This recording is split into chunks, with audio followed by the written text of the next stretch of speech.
Boa noite, meus amados, você do Facebook, você do YouTube. Estamos juntos para mais uma ministração da graça de Cristo. Ministração que nos fortalece, né? Nos fortalece no entendimento, na coragem e na graça.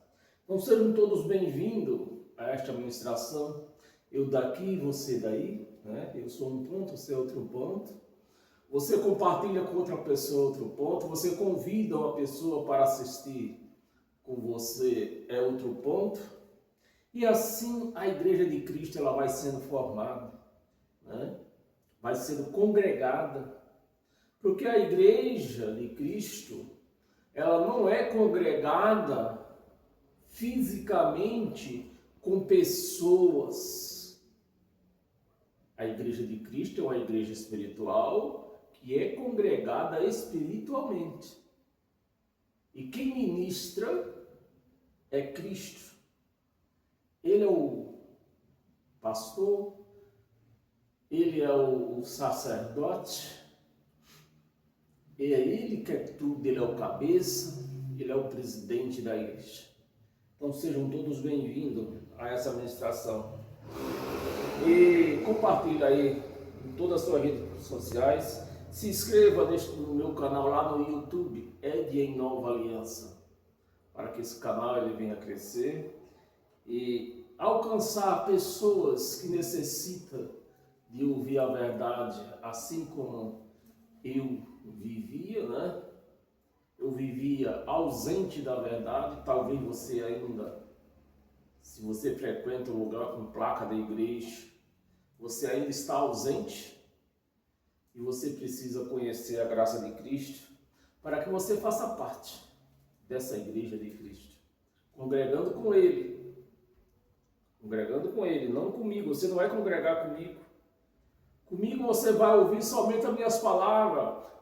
Cristo vai usar as minhas palavras para que essas palavras cheguem até você. Assim como Deus usou a boca dos profetas e de outros por aí, né? Então vamos lá. Nós temos um tema. O tema é estratégica de Deus para os dias maus. Né? É esse o nosso tema que nós vamos se debruçar nele neste momento. E eu não quero demorar muito, né? Quero ser bem breve. E vou pedir para você abrir a sua mente, a sua Bíblia, para que nós venhamos adentrar nesse entendimento, né? Nessa administração juntos. Eu não estou aqui para ensinar ninguém, eu estou aqui para aprendermos juntos. Amém, meus amados? Então, vou pedir para você abra a sua Bíblia no livro dos Efésios, no capítulo 6, versículo 13.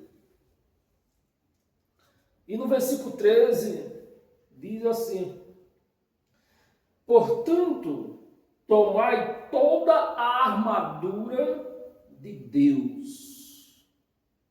Tomai, é isso, é assim que se prega dentro de uma chamada igreja. Da maneira que ele se prega dentro da chamada igreja, a intenção, a clareza que nos traz é que Deus tem uma armadura, assim, tipo Davi, né? Quando foi derrotar Golias. Mas não é que Deus tem armadura. Deus não é um soldado.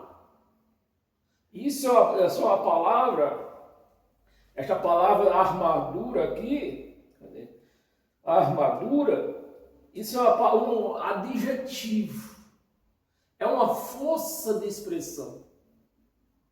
Amém, meus amados? Mas é pregado dentro das igrejas como se fosse no literal. A armadura de Deus para que possais resistir no dia mau. Presta atenção, nós temos que prestar atenção detalhe por detalhe daquilo que nós estamos pregando, daquilo que nós estamos lendo, né? Para isso nós precisamos conhecer quem é que está escrevendo isso aqui, qual é a nação dele, né? Para quem que ele está escrevendo? Quando que ele está escrevendo? Paulo escrevendo isso aqui lá pelo ano 67, se eu não me engano, se eu ver aqui. Não, lá pelo ano 60. Ano 60 é verdade, Jesus e Yahshua, né? Já tinha morrido, já tinha até acessado aos céus, mas não tinha voltado ainda. Como se descreve na escatologia consumada, que ele voltou no ano 70, no mês de novembro. Então, é preciso que nós entenda isso, né? Se nós não entendemos isso, se nós não lermos essa Bíblia desse jeito, nós vamos andar mais enrolado, que nem diz um ditado lá em Alagoas, mais enrolado do que fumo de rolo, todo enrolado. Amém, meus amados? Então, é preciso que devemos ter esse entendimento. Que Paulo era um judeu, né? Está escrevendo aqui aos Efésios. Paulo, por isso, é um entendimento que a gente precisa trazer, né? É necessário trazer. Nós começamos a entender o porquê que Yahshua, no seu corpo ainda, mesmo tendo ressuscitado, mas no seu corpo, escolheu só se eu voltar um pouco a fita aqui, né? Yahshua escolheu a apóstolo depois da sua morte, depois da sua ressurreição, escolheu. Mas Paulo, ele não viu esse corpo. Ele viu uma luz. Os outros apóstolos viram o corpo, né? Depois de ressuscitado. Paulo não viu. Paulo vê uma luz. Por isso que Paulo não prega a vida de Jesus, de Yahshua. Ele prega a morte. Ele prega a ressurreição, né? Então, Paulo, um judeu, ele mesmo diz nas suas cartas que ele podia se gloriar por saber falar em várias línguas, que lá na religião eles chamam, interpretam como línguas de anjo. Mas Paulo não está falando de línguas de anjo. Paulo está se referindo a línguas de nações. Paulo está se referindo a idioma. Então, Paulo é um judeu estudioso, né? Ele sabia falar em vários idiomas, principalmente no idioma gentil. Aí você entende o porquê que Paulo, uma das razões, né? Não é tudo, não é só isso.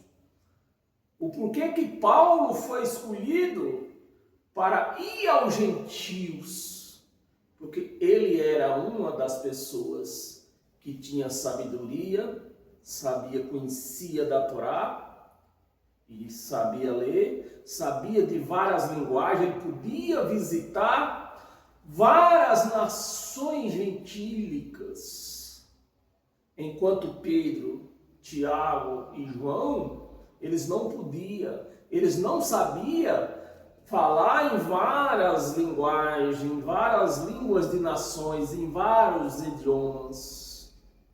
Então está aí uma das coisas, o porquê Paulo foi escolhido, né, para ir às outras nações. Porque ele falava em vários idiomas. Amém, meus amados? É bom quando nós sabemos isso, né? Para que possais resistir no dia mau. Aquele povo, todo aquele povo judeu ali, inclusive Paulo, estava atravessando uns dias maus, né? Estava na perseguição, a igreja, era no tempo que a igreja vivia em perseguição, e tinha ainda uma profecia que dizia que ia vir um dia muito pior de tudo aqueles que ele já tinha vivido. Por isso que Paulo está se referindo, se possais resistir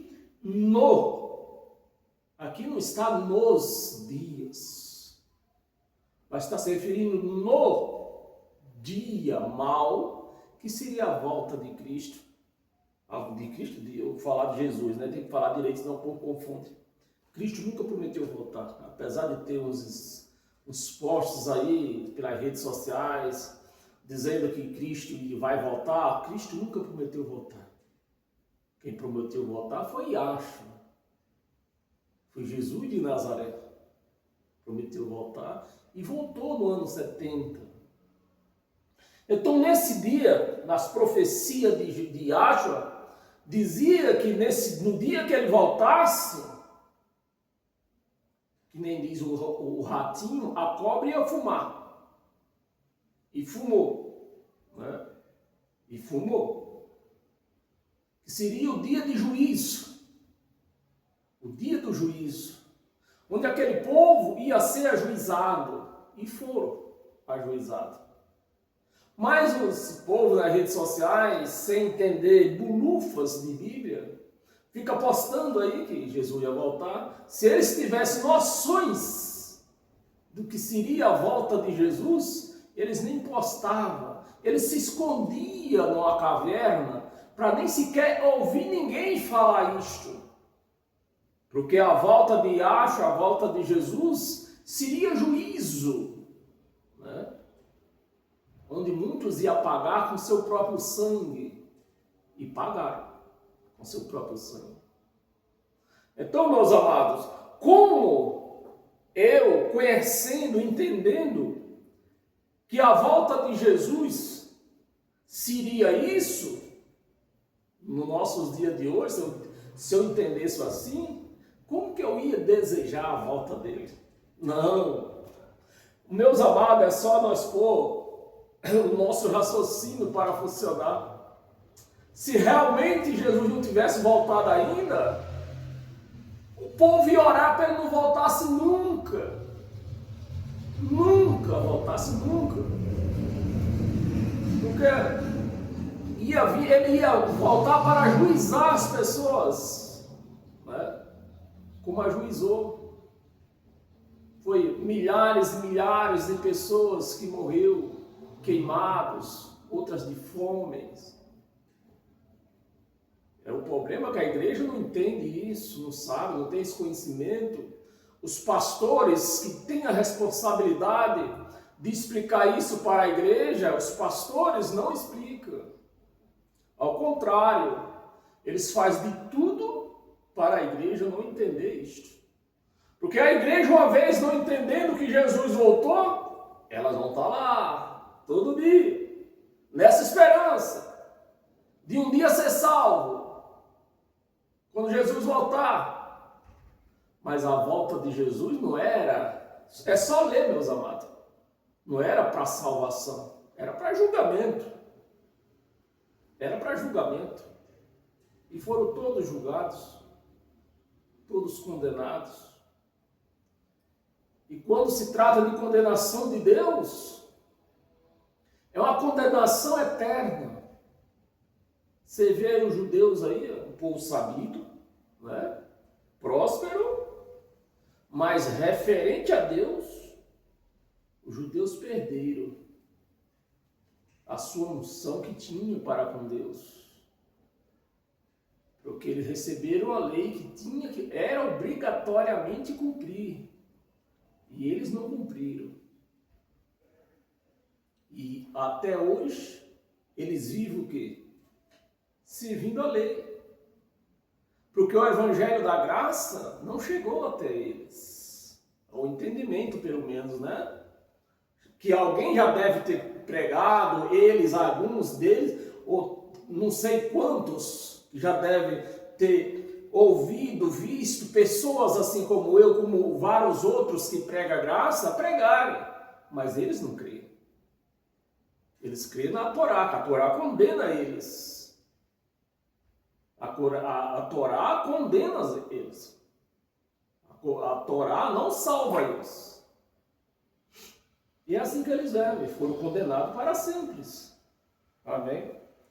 É lógico que teve uma isenção de alguns de judeus aí que entenderam e aceitaram o evangelho da graça. Mas aqueles que não aceitaram, vivem na Torá. Não tem salvação para eles. Nos dias maus, então esse dia, né, no dia mau, aqui está no singular, é muito importante que nós entendemos isso, né? Porque se nós falarmos nos dias, se nós trazer esse entendimento, nós vamos entender que nos dias maus, todos nós passamos por dias maus. Todos nós passamos, né? Todos nós temos as nossas dificuldades cotidianas. Todos nós. Afinal de contas, Deus nunca, em lugar nenhum da Bíblia, nunca nos prometeu uma árvore de rosa. Ele mandou trabalhar. E ele seria com aquele que trabalhasse. Amém? Se você tem me seguido nas quarta-feiras, você tem entendido, já expliquei muito e vou explicar muito ainda, tenho muito mais a explicar do que eu já expliquei. Como que Deus é com essas pessoas que trabalham. Né? O povo judeu é um povo trabalhador. O povo judeu não brinca na vida. Então, referente à sua vida cotidiana, à sua vida física, os judeus são um povo abençoado. Mas referente à vida espiritual, como diz o mandamento lá, né, que eles falam, o descanso sabático, é o descanso sabático, né? Então, esse descanso, hoje ele é um descanso eterno. Os judeus teriam que ter descansado eternamente, não só no sábado. Então, esse vínculo trabalhista entre o homem e Deus, esse foi cortado. Esse vínculo você tinha que folgar, você tinha que trabalhar 6 dias e descansar um, né? Para fazer leituras bíblicas, da Torá. Então isso foi cortado, porque até hoje da graça de Cristo para cá, ele ministra na nossa mente, não é nessas páginas amareladas, cheia de falha, que foi o homem que escreveu. Deus nunca escreveu uma página da Bíblia. Se, meus amados, não vamos ser hipócritas, se Deus nunca escreveu uma página da Bíblia, como que eu posso dizer que isso aqui é a palavra de Deus? Não é a palavra de Deus. É a palavra de um homem, até pela sua vida íntegra, escreveu isso aqui e passaram a crer nisso aqui que está escrito. Mas pelo menos essa Bíblia que nós temos, né? Na Bíblia original, com certeza não está assim. Mas pelo menos essa Bíblia aqui, nós encontramos milhares e milhares de falhas. Então, se fosse palavra de Deus, não poderia ter falha. Não há a mínima hipótese de Deus falhar. Então, é o que? Palavra de homem. Cabe a nós acreditar até onde nós queremos acreditar. E seguir até onde nós queremos seguir. Mas a palavra é de homem. Amém? Então, vamos continuar. Para que possais resistir no dia mau, no singular, isso é importante, no dia mau, não é nos dias maus. E depois de teres vencido, tudo permanecer inabalável. Depois, não é antes. É só depois do dia mau. Só depois do juízo é que iríamos permanecer inabalável. Então agora nós não estamos esperando mais a volta dele para abalar as coisas que um dia foram feitas. religiões, sacrifícios, costumes judaicos, mandamentos judaicos foram abalados. Então, depois do dia mau,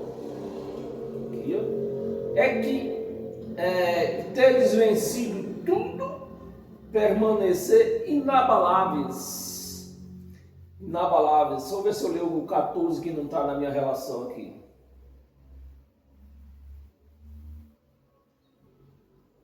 Eu vou ler o 14. É um versículo muito importante também.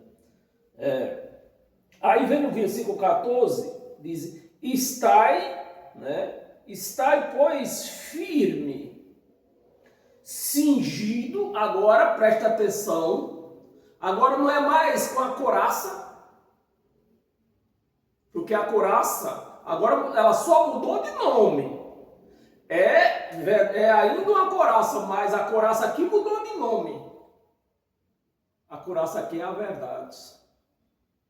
Então, qual era a couraça? Aquela couraça que nós lemos aqui no princípio do versículo? Era a verdade de Deus. Então, as pessoas depois do dia mau, eles iam andar cingido de quê? Da verdade, do evangelho que viria posteriormente, né? O evangelho de Cristo, que é a verdade. Firme, cingido-vos com a verdade e vestido-vos da couraça. Agora é vestidos da couraça, que não é uma palavra literal, é uma palavra no singular, é uma palavra de comparação, né? Um adjetivo. Couraça da justiça. Couraça da justiça. Na lei de Moisés, não tinha justiça. Era a justiça dos homens. Volta lá em João. João, no capítulo 18,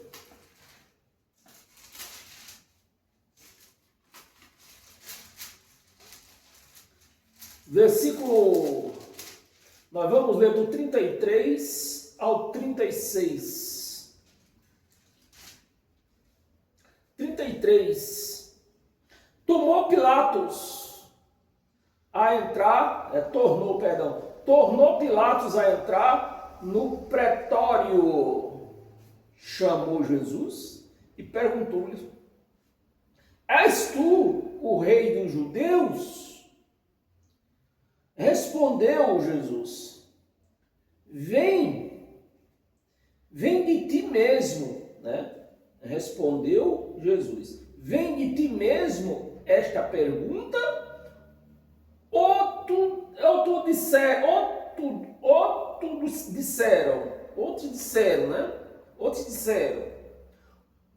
te disseram outros a meu respeito.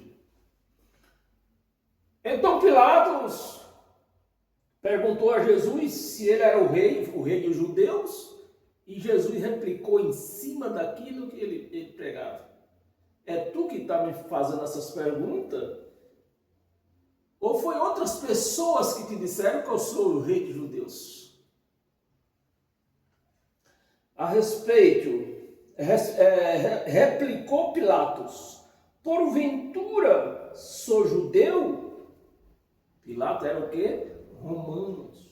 Porventura sou judeu? A tua própria gente, né, e os principais sacerdotes é que te entregaram. Olha quem foi lá. Jesus perguntou para ela: tu que está querendo saber? É tu que está se perguntando? Ou foi outros que falaram que eu sou o rei dos judeus? Olha quem foi, quem dedurou?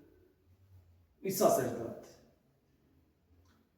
Aqueles homens que ministravam a palavra no templo, aqueles homens que ministravam a palavra de Deus, né? A Torá no templo, que devia guardar Jesus e acho, né? Proteger não ter falado nada para Pilatos, mas não, os próprios, aqueles que ministrava, que nem Jesus falou, na casa de meu pai, na casa de Deus.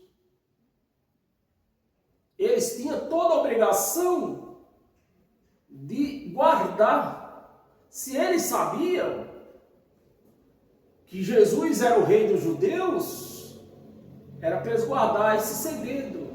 Esse segredo não chegasse aos ouvidos de Pilatos, porque Pilatos não aceitava outro rei além dele. Pilatos não aceitava. Então, se Pilatos, você vê a armadilha que os judeus, que os sacerdotes armaram para Jesus, para Yahshua. Uma vez que Pilatos soubesse que havia um outro rei ali rondando, Pilatos ia fazer o quê? Mandar matá-lo. Porque ele estava oferecendo perigo ao rei em tomar o seu trono. Pilatos não ia aceitar isso. Então o que é que os sacerdotes fizeram? Foram lá fofocar para Pilatos. Já na intenção que Yahshua fosse morto. Entregaram a mim. Que fizeste? Perguntou Pilatos a Jesus. Que fizeste? Respondeu-lhe Jesus. O meu reino não é deste mundo. Então, o que é que Jesus estava falando aqui para Pilatos?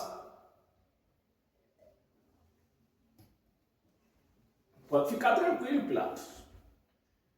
Você é rei deste mundo. Eu não sou deste mundo. Então, se eu sou o rei, não é deste mundo. Não precisava Pilatos esquentar a cabeça. Não é deste mundo. Se o meu reino fosse deste mundo, os meus ministros se empregaria. Quem eram os ministros dessa época aqui, lá no templo? Os sacerdotes. Eles se empenharam em reinar junto com Jesus? Não. Foram entregar para Pilatos. Se empenharia por mim, para que não fosse eu entregue aos judeus. Mas agora, o meu reino não é daqui. 37. Ia ler só o 36, né? Deixa eu ver o que diz o 37.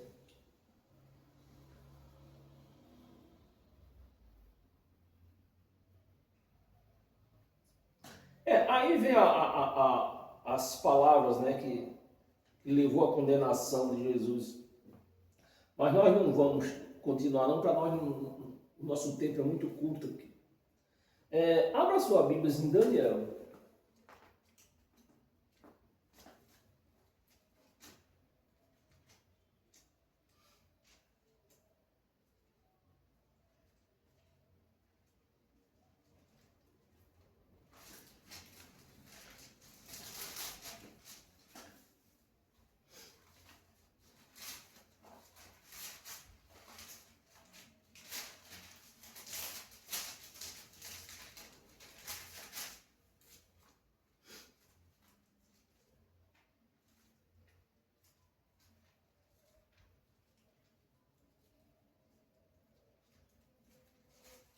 Daniel, no capítulo 4,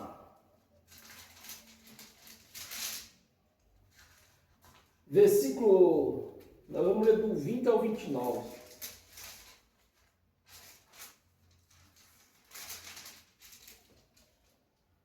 Versículo 20. A ave que viste, isso aqui era o sonho que Nabucodonosor viu, né? Teve aquele sonho. E Daniel foi chamado para interpretar aquele sonho. Foi o único que pôde interpretar o sonho do rei. A árvore que viste, que cresceu e se tornou forte, cuja altura chegou até os céus, né? Essa ave quem era? Nabucodonosor. Essa parte que cresceu se tornou forte até aos céus, quer dizer o quê? O poder do reinado dele, né? O poder se estendeu em toda aquela terra. O poder que tinha Nabucodonosor. E com isso ele se engrandeceu, né? O orgulho que atrapalhou Nabucodonosor tornou forte, cuja altura chegou até os céus. Isso aqui também é um adjetivo. Aqui não está falando de outra coisa, está falando do reinado de Nabucodonosor, que cresceu, e a força de Nabucodonosor, a sabedoria, se espalhou por todas aquelas partes circunvizinhas por lá. E que foi vista por toda a terra. Então, o poder da sabedoria de Nabucodonosor foi visto por toda a terra. 21. Cuja folhagem era formosa e o seu fruto abundante, e em que para todos havia sustento. Era um reinado muito abençoado, o reinado de Nabucodonosor, debaixo do qual os animais do campo achavam sombra, e em cujos os ramos as aves do céu faziam morada. És tu, ó rei? És tu, rei? És tu essa pessoa que o sonho te mostrou? És tu, que cresceste e vieste a ser forte. A tua grandeza cresceu e chegou até os céus. A sabedoria, como Nabucodonosor ministrava aquele reinado, chegou até os céus, e o teu domínio até a extremidade da terra. 23. Quanto que viu o rei? Um vigilante, né? Um santo que descia do céu e que dizia: cortai a árvore, cortai Nabucodonosor, cortai a árvore, destrua Nabucodonosor, destrua, mas a cepa com as raízes deixai na terra. Se corta uma árvore, se não pôr fogo naquele tronco, ela vai brotar de novo, né? A cepa com as raízes, deixai na terra, atada com cadeias de ferro e de bronze. Na erva do campo, seja ela molhada. Ou seja, o Nabucodonosor ia ser molhado com a erva do campo, né? Era molhada do orvalho do céu, e a sua porção seja com os animais do campo, até que passe sobre ela 7 tempos. Infelizmente, nós vemos acontecer isso nos nossos dias de hoje. Quantos 1000 anos já passou isso aqui, né? Mais de 3.000 anos, acho que não, acho que não chega a 3.000 anos. Um homem que se engrandeceu na terra a ponto de, na sua imaginação, sentar no trono de Deus, ser um Deus naquela terra. A intenção de Nabucodonosor é que toda a terra reconhecesse ele como um Deus. E esse orgulho chegou até Deus também. Assim como a sabedoria de Nabucodonosor chegou até Deus, chegou também o seu orgulho. E é isso que nós vemos hoje. Tem gente no nosso país que ministra esse país, que tem poderes nas mãos para mandar edificar e mandar destruir. Mas a parte de edificação foi esquecida. Ficou só a de destruir. E se acham um Deus intocável. Esses homens acham que Deus não está vendo isto. Mas Deus está vendo o que esse povo está fazendo. E um dia vai chegar o dia deles. Vão passar o trono deles, o céu deles vai cair, igual Nabucodonosor caiu. Deus vai mostrar para esse povo que quem manda aqui ainda é Ele. Sempre mandou, sempre vai mandar. Pessoas podem até querer ser um rei, querer ser um Deus, mandar e desmandar, desfazer do povo de Deus. Mas não esqueça que esse mesmo Deus aqui, que fez Nabucodonosor comer grama, pode fazer você também. O poder desse Deus não acabou.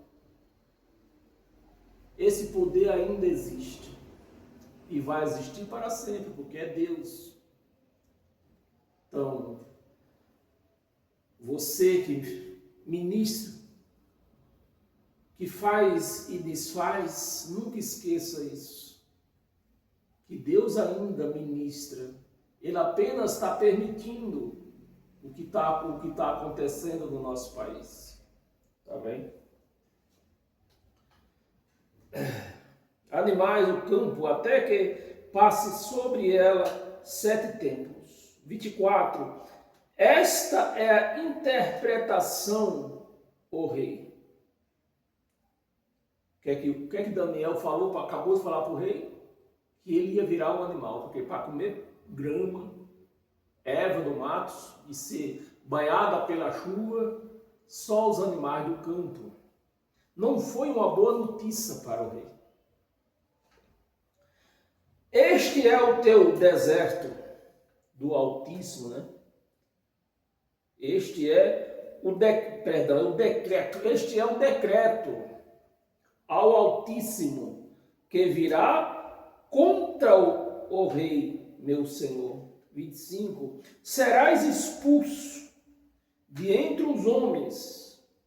Nós já vimos gente aí que passou do tempo já de ser expulso de entre os homens. E a tua morada será com os animais do campo, e dar-te-ão a comer ervas, como aos bois, e serás molhado do orvalho do céu, e passar-se-ão 7 tempos por cima de ti, até que eu conheça que o Altíssimo tem domínio sobre o reino. Tem domínio sobre os reinos. Deus tem domínio sobre este país. Deus tem domínio.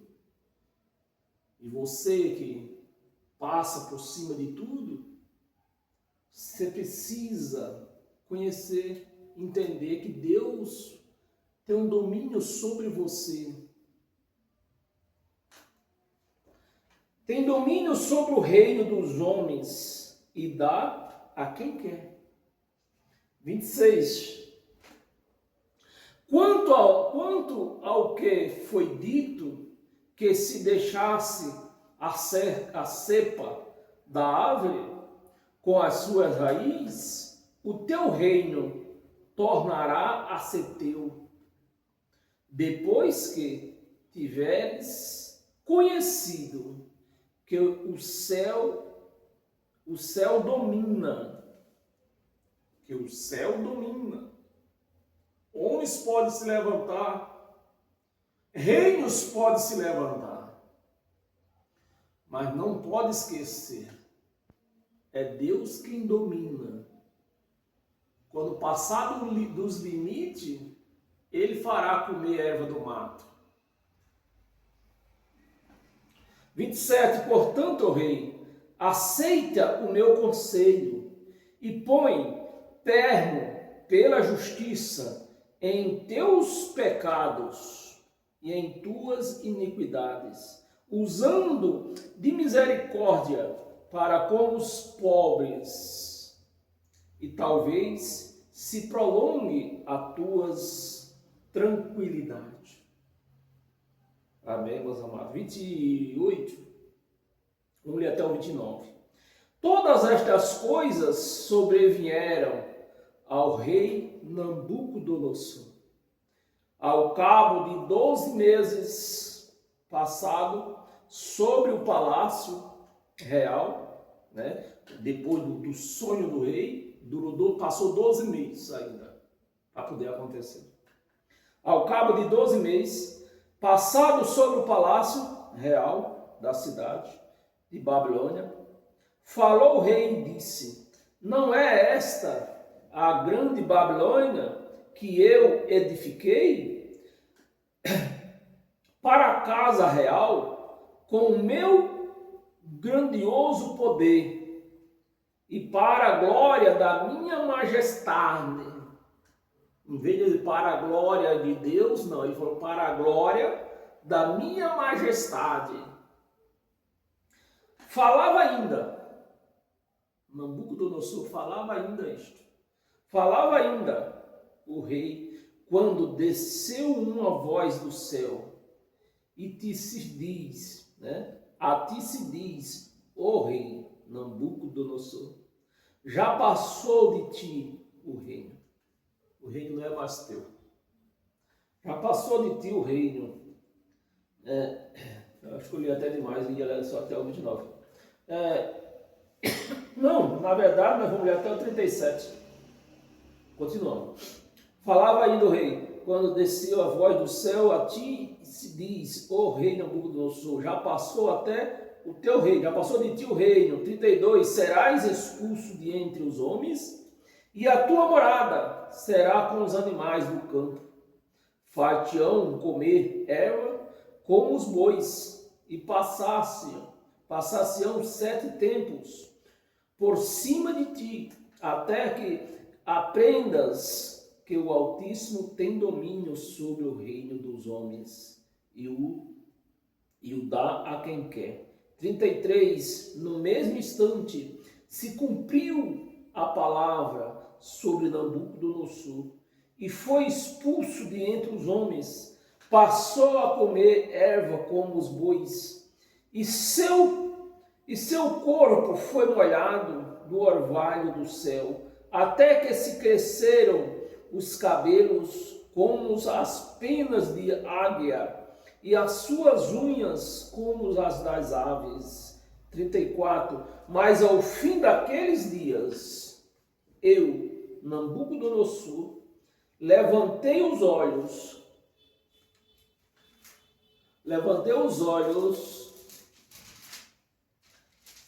ao céu, tornou-me a vir ao entendimento, e eu bendisse ao Altíssimo. Precisou ele passar por tudo isso para ele reconhecer quem era que mandava, de quem era a glória. E é isso que está precisando acontecer em certas pessoas em nosso país.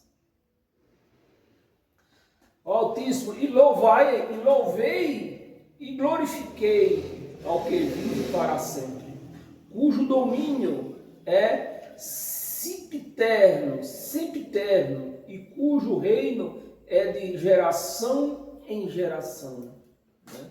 De geração em geração, como está escrito lá acho que é em Eclesiastes, né?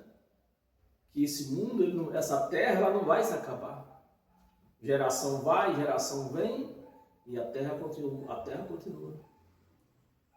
Diferente que os crentes pregam, isso aqui vai pegar fogo, vai acabar com tudo. Tudo diferente. De geração em geração, todos os moradores da terra são por ele reputados em nada, e segundo a sua vontade, ele opera com o exército do céu. E os moradores da terra, não há quem lhe possa deter a mão, nem lhe dizer, que fazes, né? Nem dizer para Deus, o que é que tu faz? O que é que a palavra está dizendo aqui? Que Deus faz o que Ele quer. Porque foi Ele que criou tudo. Como eu já disse aqui uma vez, eu sou dono dessa casa. Eu tenho o poder de decidir se ela continua de pé ou mando derrubar. Amém, meus amados? Tão logo me tornou a vir o entendimento também para a dignidade do meu reino. Tornei-me a vir a minha majestade e o meu resplendor. Buscaram-me aos meus conselhos. Depois de tudo isso, ainda teve gente que foi buscar os conselhos deles. Ou seja, reconheceram que Nabucodonosor se converteu, né? Digamos assim. Meus conselhos e os meus grandes fui estabelecidos, né, no meu reino, e a mim se me ajuntou extraordinariamente grandeza. 37, vamos ler até o 37.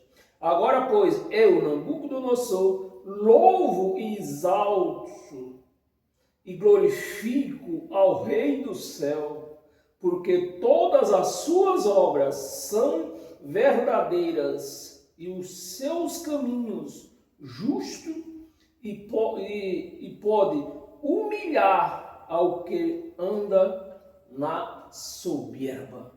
E o que nós temos de gente andando na soberba nesse país, mandando e desmandando, né? Prejudicando a parte mais fraca. Isso não está no gibi, que nem diz o baiano. Isaías, no capítulo 40,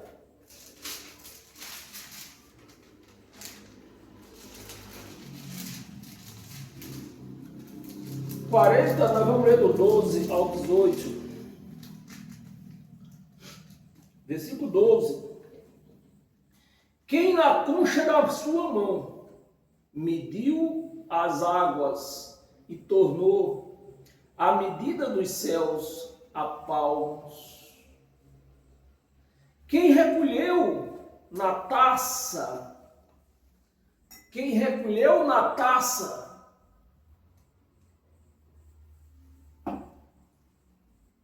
parte de um éfa, o pó da terra, e pesou os montes em romana, e os outeiros em balança de precisão. 13, vamos ler até o 18, né? 13. Quem guiou o Espírito do Senhor, ou como seu conselheiro o ensinou? E aí? Qual foi o conselheiro de Deus? 14. Com quem tornou ele conselho para que ele desse compreensão? Quem o instituiu na vereda do juízo e lhe ensinou sabedoria e lhe mostrou o caminho do entendimento?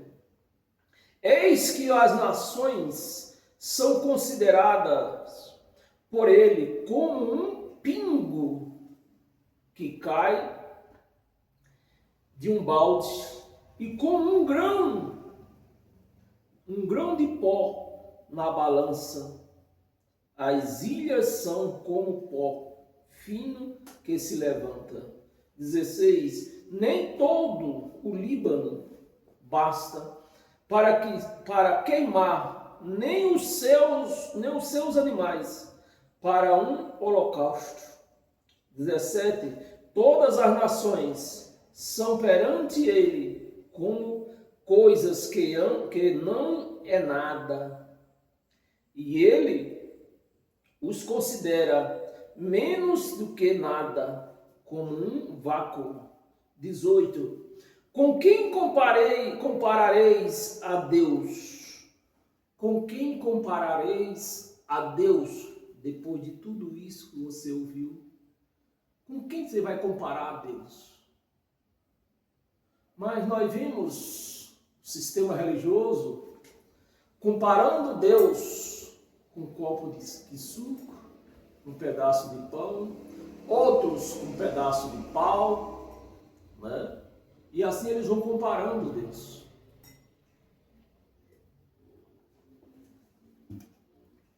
Com fogueira santa, com vassoura, com tijolo, com caneta, um copo d'água. Eles vão comparando Deus. Nós estamos no 18, nós estamos no 17. 18. Com quem comparareis a Deus? Ou que coisa semelhante confortareis com ele? Com que coisa você compara a Deus? Então, meus amados, se você tem Deus na sua vida, você não precisa buscá-lo em lugar nenhum. Onde esses lugares, onde eles põem compara Deus com uma porta, né? Passa aqui, está passando pela porta, está passando por Deus, como que fosse Deus aquela porta. E o povo não passando, porque não acredita em nada. Eu sei que vou ser apedrejado, mas não existe um evangélico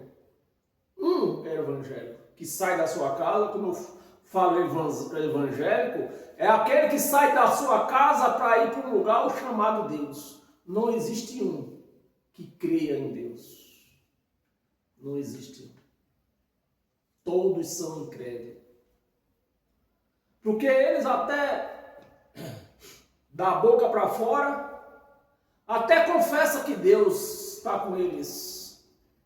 Poxa, mas se Deus está comigo, o que mais tem entre eu e Deus? Mais nada.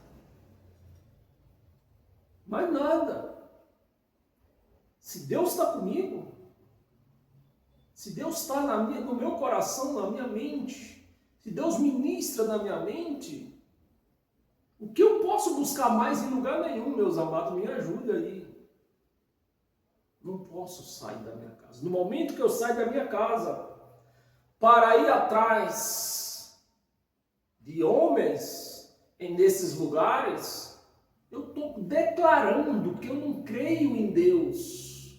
Eu preciso de buscar um homem para que venha interceder por mim. Então isso, você declara que você não crê em Deus. Você renega Deus para ir buscar intercessor nesses lugares, com placa na porta, dizendo Igreja do Codofredo do Reino de Deus, sendo que Deus está na pessoa. Então, no momento que você faz isso, você passa a descrer em Deus. Por isso que eu digo, não existe um evangélico que possa crer em Deus. Dizer que crê, todos dizem. Papagaio fala. Papagaio fala, né? Então, meus amados, é isso que eu quero trazer seu entendimento. Você crê em Deus? Então crê que Deus está na sua vida e mais ninguém no meio. Ele tirou tudo que existia no meio do ser humano a ele. O véu rasgou, dando acesso a ele. Como você sai da sua casa e vai em busca de um homem, dizendo que pondo a mão, você deixando ele pôr a mão na sua cabeça, mandando ele orar para perdão dos seus pecados, pôr óleo na sua cabeça. Como você faz isso, meus amados? Como você quer que Deus receba isso? Vamos terminar o nosso estudo aqui. Temos mais duas passagens. Jeremias, volta lá em Jeremias. Jeremias 17.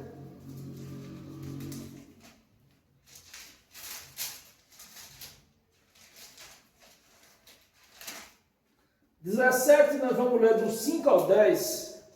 Versículo 15. 5. Assim diz o Senhor: maldito o homem que confia no homem.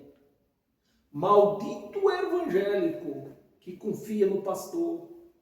Eu já dou a tradução, né? Porque eu não tenho medo. Maldito o evangélico que confia no pastor. Em vez dele confiar em Deus, que Deus está na vida dele, ele sai da sua casa para ir atrás de pastor.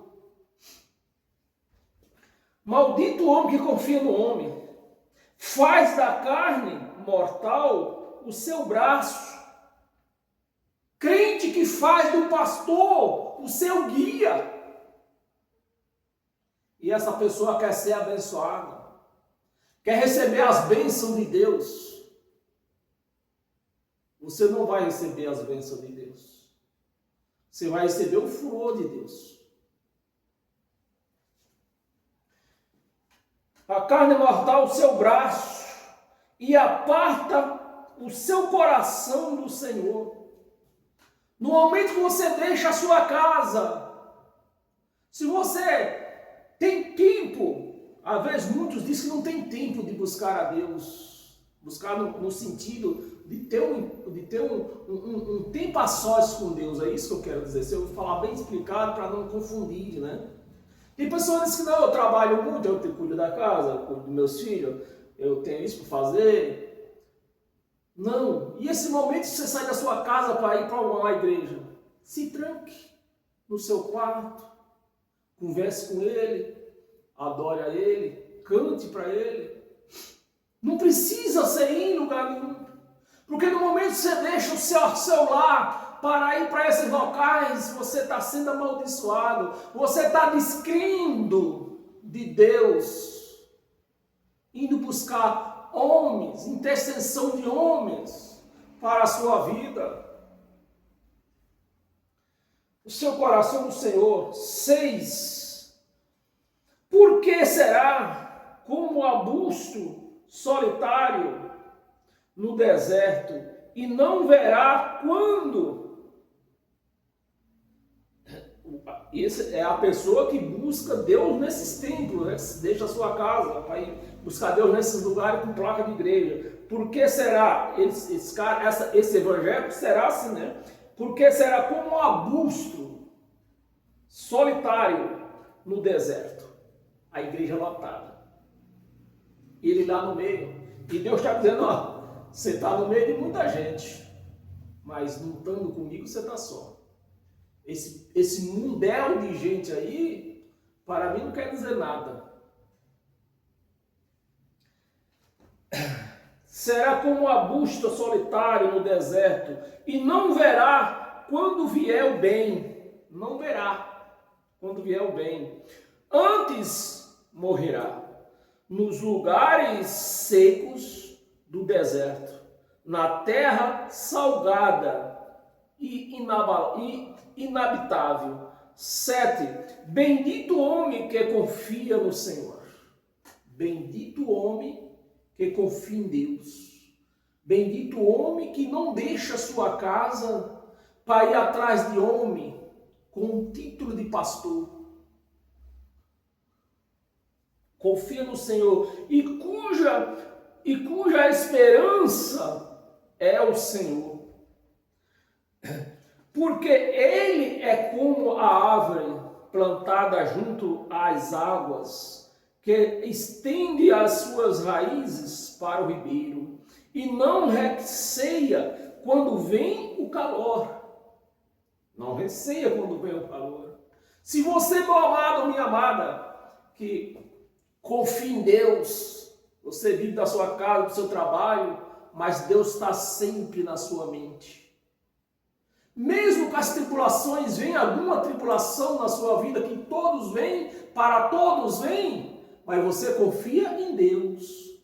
Essa tribulação não vai me parar. Você confia em Deus. Mas qual é o costume do ser humano? Quando vem uma tribulação, às vezes a pessoa corre para onde? Para um lugar chamado igreja. Não confia em Deus. Vem o calor, mas a sua folha fica verde. E no ano de sequidão não se perturba, nem deixa de dar fruto. 9. Enganoso é o coração, mais do que o corrupto. Quem o conhecerá? Eu, o Senhor, esquadrinho o coração esquadrinho o coração, eu provo os pensamentos, e isto para dar a cada um segundo o seu proceder. Segundo o seu proceder. Segundo o fruto das suas ações. Amém, meus amados? E para nós terminar, abra sua Bíblia de Romanos.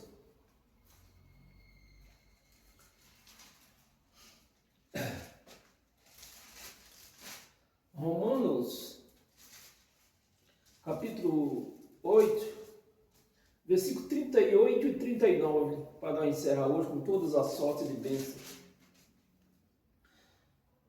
Versículo 38. Porque eu estou bem certo de que nem a morte, nem a vida, nem os anjos, nem os principados, nem as coisas do presente, né, que Paulo está se referindo, nem as coisas do meu tempo, nem as dos porvir, nem os poderes, 39, nem a altura, nem a profundidade, nem qualquer outra criatura.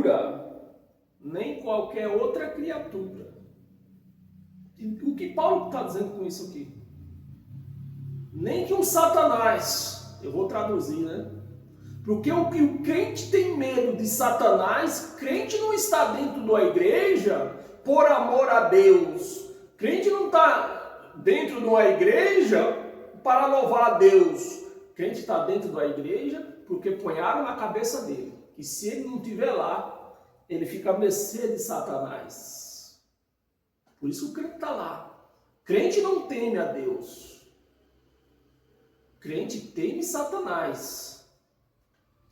E é para onde ele corre? Para cima dele, porque o pastor é um dele. Nem outra criatura poderá separar-nos do amor de Deus. Os crentes dizem não, Satanás separa. Que está em Cristo Jesus. Então, se Satanás tira ela da presença de Deus, é lógico, essa pessoa não está em quem? Em Cristo. Em Cristo nosso Senhor. Amém, meus amados? Você recebe esta palavra? Então, se você recebe, é porque verdadeiramente você se converteu. Hoje você pode dizer, eu sou um cristão. Porque o seu manual é o Evangelho de Cristo.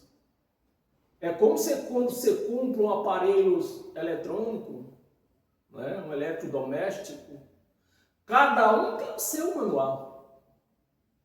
Não adianta você comprar duas televisões, uma Toshiba e uma CCE, e querer usar o mesmo manual, que não vai dar certo.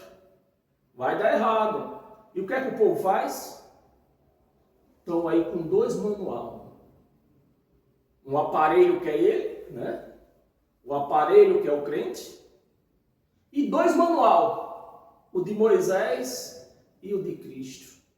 Vai ser ruim, vai dar ruim para programar esse aparelho, vai dar ruim, tá bem? Então, se você já entendeu, até o nosso próximo encontro, quarta-feira. Meus amados, eu estou preparando um estudo aí de arrebentar. Eu duvido uma pessoa que tem um mínimo de consciência na cabeça, o menos uma consciênciazinha do tamanho de um grão de mostarda. Depois que ele ouvir essas ministrações que eu estou preparando para dias de quarta-feira, não é quarta-feira agora, eu ainda estou preparando. Ela vai sair da sua casa para ir para um lugar chamado igreja.